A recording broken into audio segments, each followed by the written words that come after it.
బులెటిన్లో breaking news చూస్తున్నాం. ఢిల్లీ మద్యం కుంభకోణం కేసులో అరెస్టు చేసిన రామచంద్ర పిల్లైని ఈడీ అధికారులు కోర్టు ముందు హాజరుపరిచారు. అతన్ని రౌజ్ అవెన్యూ ప్రత్యేక కోర్టులో హాజరుపరిచి వారం రోజులు కస్టడీకి కోరారు. దీనికి ఆ కోర్టు అనుమతించింది. విచారణకు పిల్లై సహకరించడం లేదని కోర్టుకు ఈ సందర్భంగా ఈడీ తెలిపింది. పిల్లైని ఈడీ, సిబిఐ ఇప్పటికే 39 సార్లు పిలిచాయని న్యాయవాది కోర్టుకు వెల్లడించారు. హైదరాబాద్కు చెందిన అరుణ్ రామచంద్ర పిల్లైని సోమవారం అరెస్టు చేసినట్లు ఎన్ఫోర్స్మెంట్ డైరెక్టరేట్ తెలిపింది. కాగా ఈ కేసులో ఇప్పటివరకు 11 మందిని ఈడీ అరెస్టు చేసింది. ఇక లిక్కర్ స్కామ్ కేసులో పిల్లైను అరెస్టు చేసిన ఎన్ఫోర్స్మెంట్ డైరెక్టరేట్ రిమాండ్ రిపోర్టులో కవిత పేరును ప్రస్తావించింది.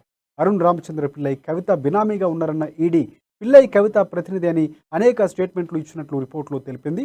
కవిత ఆదేశాల మేరకే పిల్లై పనిచేశారంది. ఇండో స్పిరిట్ స్థాపనలో అరుణ్ పిల్లై కీలక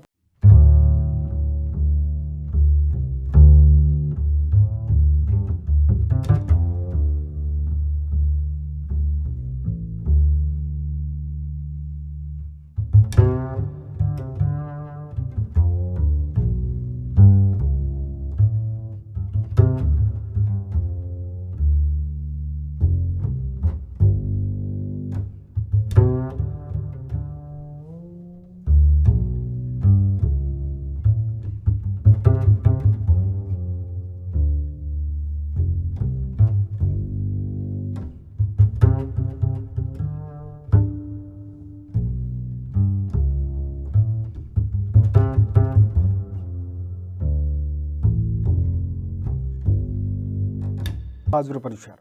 అతన్ని రౌజ్ అవెన్యూ ప్రత్యేక కోర్టులో హాజరుపరిచి వారం రోజులు కస్టడీకి కోరారు. దీనికి కోర్టు అనుమతించింది. విచారణకు పిల్లై సహకరించడం లేదని కోర్టుకు ఈ సందర్భంగా ఈడీ తెలిపింది. పిల్లైని ఈడీ, సిబిఐ ఇప్పటికే 39 సార్లు పిలిచాయని న్యాయవాది కోర్టుకు వెల్లడించారు. హైదరాబాద్కు చెందిన అరుణ్ రామచంద్ర పిల్లైని సోమవారం అరెస్టు చేసినట్లు ఎన్ఫోర్స్మెంట్ డైరెక్టరేట్ తెలిపింది. ఇది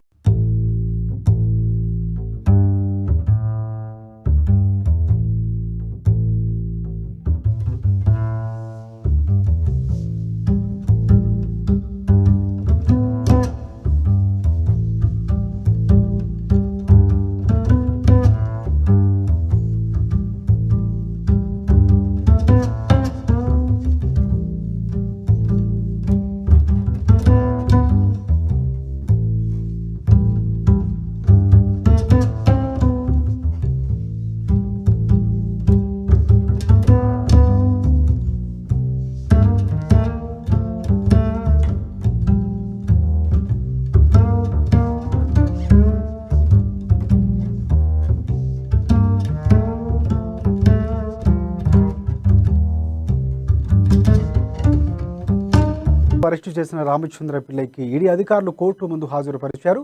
అతన్ని రౌస్ అవెన్యూ ప్రత్యేక కోర్టులో హాజరుపరిచి వారం రోజుల కస్టడీకి కోరారు. దీనికి కోర్టు అనుమతించింది. విచారణకు పిల్లై సహకరించడం లేదని కోర్టుకు ఈ సందర్భంగా ఈడీ తెలిపింది. పిల్లైని ఈడీ, సిబిఐ ఇప్పటికే 39 సార్లు పిలిచాయని న్యాయవాది కోర్టుకు వెల్లడించారు. హైదరాబాద్కు చెందిన అరుణ్ రామచంద్ర పిల్లైని సోమవారం అరెస్టు చేసినట్లు ఎన్ఫోర్స్మెంట్ డైరెక్టరేట్ తెలిపింది. కాగా ఈ కేసులో ఇప్పటివరకు 11 మందిని ఈడీ అరెస్టు చేసింది. ఇక లిక్కర్ స్కామ్ కేసులో పిల్లైను అరెస్టు చేసిన ఎన్ఫోర్స్మెంట్ డైరెక్టరేట్ రిమాండ్ రిపోర్టులో కవిత పేరును ప్రస్తావించింది.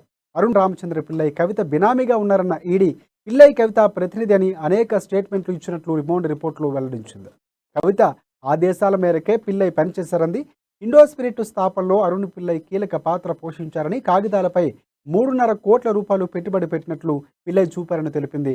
ఈడీ అందుకు ప్రతిఫలంగానే కవిత ఆదేశాలతో అరుణ్ పిల్లైకు ₹1 కోటి ఇచ్చినట్లు రిపోర్టులో వెల్లడించింది. ఇదే అంశానికి సంబంధించి మరింత సమాచారం ఫోన్లలో అందించడానికి బ్యూరో ప్రణయ్ సిద్ధంగా ఉన్నారు. ప్రణయ్, చెప్పండి, అసలు మొత్తం కవిత చుట్టూ మళ్ళీ కేసు రాసుకుంటుంది. లోపు లేఖ ఇవ్వడం రీసెంట్గా కేసీఆర్, అలాగే మిగతా ప్రతిపక్షాలు కూడా ఈ నేపథ్యం అంతా చూసుకుంటే దీనికి సంబంధించి ఎలాంటి సమాచారం ఉంది? Thank you Rajasekhar. Delhi liquor scam కి సంబంధించి మొదటి నుంచి కూడా కవితకు సంబంధించినటువంటి ఆరోపణలు ఎదుర్కొడుతున్న విషయం మనందరికీ తెలిసిందే. మొదటి నుంచి కూడా కవిత పేరు కీలకంగా కూడా తెలుస్తా ఉంది. దీంతో రామచంద్ర పిండే రిపోర్ట్స్ ప్రకారంగా కూడా, రిమాండ్ రిపోర్ట్స్ ప్రకారం కూడా సంచలన ఆధారాలు బయటకు వచ్చాయి. దాదాపుగా కూడా 17 పేజీలతో అరుణ్ పిండేకి సంబంధించినటువంటి ఇప్పుడు రిమాండ్ రిపోర్ట్ కి సంబంధించినటువంటి రూపకర్తన ఈడీ స్పందించింది. ఈడీ మొత్తం కూడా సేకరించేటువంటి ప్రయత్నం చేసింది.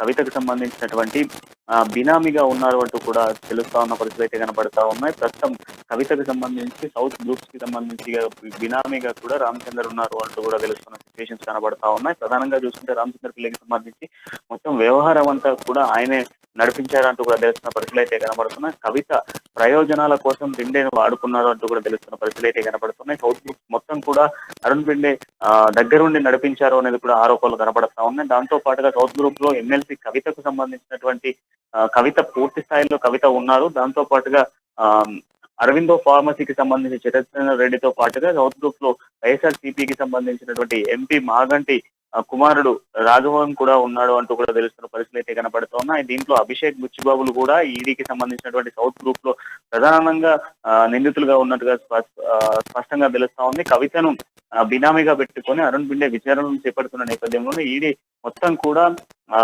ఆప్కి సంబంధించిన నేతలకు సుమారుగా కూడా 100 కోట్ల రూపాయల ముట్టడు ముడుపులు చెల్లాయంటూ కూడా తెలుస్తా ఉంది. అయితే అందించినట్టు తెలుస్తా ఉంది. అది ఇప్పుడు ఇచ్చినటువంటి ఈడీ దర్యాప్తుకు సంబంధించి ఉదయం నుంచి జరిగినటువంటి దర్యాప్తులు దాదాపుగా కూడా ఈడీకి సేకరించిన విషయంలో 100 కోట్ల పెట్టుబడులను పెట్టి దాదాపుగా కూడా 292 కోట్లు సంపాదించినట్టుగా తెలుస్తా ఉంది. దీంతో మద్యం విభేదాలకు సంబంధించినటువంటి విభేదాలకు సంబంధించినటువంటి నేపథ్యంలోనే సౌత్ గ్రూప్స్ మొత్తం కూడా హ్యాండ్లింగ్ చేసిందంతా కూడా కవిత అనేది స్పష్టంగా తెలుస్తా ఉంది. మొన్న మనం చూసుకుంటే లెక్క స్కామ్ కి సంబంధించి కూడా ఢిల్లీ డిప్యూటీ సీఎం అదుపులోకి తీసుకున్న అనంతరం కూడా అనేక విషయాలు వెలుగులోకి వచ్చాయి. వెలుగులోకి వచ్చినటువంటి నేపథ్యంలోనే ఆయనకు సంబంధించి డివిజనల్ కస్టడీలో 7 రోజుల పాటు విచారణ జరిగింది. ఆ తదనంతరం కూడా సిబిఐ విచారణ చేపట్టాలంటూ కూడా సిబిఐ తీసుకోవడం జరిగింది. సిబిఐ కూడా విచారణ చేపట్టడం జరిగింది. దాంతో పాటుగా దాంట్లో ప్రధానంగా అక్కడ నుంచి నేరుగా కూడా ఈడీ విచారణకు సేకరించారు. అయితే ఈ నేపథ్యంలో ఇప్పుడు సంచలనంగా మారే రామచంద్ర కూడా రిమాండ్ అండ్ రిపోర్ట్ కి సంబంధించి పూర్తి స్థాయిలో 17 పేజీలకు సంబంధించిన ఒక డాక్యుమెంట్ సబ్మిట్ చేయడం జరిగింది. దీంట్లో ప్రధానంగా మనం చూసుకున్నప్పటికీ ఇందులో కవితకు సంబంధించి కవిత బినామీగా ఉంటూ మొత్తం ఢిల్లీ లిక్కర్ స్కామ్ కి సంబంధించినటువంటి వ్యవహారం అంతా నడిపించినట్టుగా తెలుస్తుంది. అయితే ఈ వ్యవహారానికి మొత్తం సూత్రధారి మొత్తం కూడా అరుణ్ పిండే అనేది స్పష్టంగా తెలుస్తా ఉంది. అయితే దీంట్లో ప్రధానంగా మనం చూసుకోవాల్సినటువంటి విషయంలో కేవలం 100 కోట్ల రూపాయల పెట్టుబడితో దాదాపు కూడా 292 కోట్ల రూపాయల ఆదాయాన్ని ఢిల్లీ లిక్కర్ స్కామ్ ద్వారా మద్యం కుంభకోణంలో జరిగాయంటూ కూడా ఈడీ రిపోర్ట్ లో తెలుస్తున్న పరిస్థితి అయితే ప్రధానంగా కనబడతా ఉన్నాయి. ఈడీ రిపోర్ట్ కి సంబంధించిన నేపథ్యంలో ఈ రిపోర్ట్ ని కంపేర్ చేసుకొని నెక్స్ట్ కవిత అరెస్ట్ కి సంబంధించిన పూర్తి డీటెయిల్స్ కూడా రెడీ అయిపోతున్నాయని స్పష్టంగా తెలుస్తుంది. ఎందుకంటే ఢిల్లీ డిప్యూటీ సీఎం అరెస్ట్ తర్వాత అనేక సంచలన వ్యాఖ్యలు బయటకు రావడం జరిగింది. నెక్స్ట్ కవిత అంటూ ఆరోపణలు కూడా రావడం జరిగింది. అయితే ఈ నేపథ్యంలోనే సిబిఐ ఇచ్చినటువంటి రిపోర్ట్స్ కావచ్చు, అదేవిధంగా ఈడీ ఇచ్చినటువంటి రిపోర్ట్స్, ఈ రెండింటిని కూడా కంపేర్ చేసినప్పటికీ కవిత ప్రధానంగా సౌత్ గ్రూప్ కి సంబంధించి మెయిన్ గా ఉన్నారు అనేది మాత్రం స్పష్టంగా తెలుస్తుంది. Rajasekhar, thanks for updates Pranay.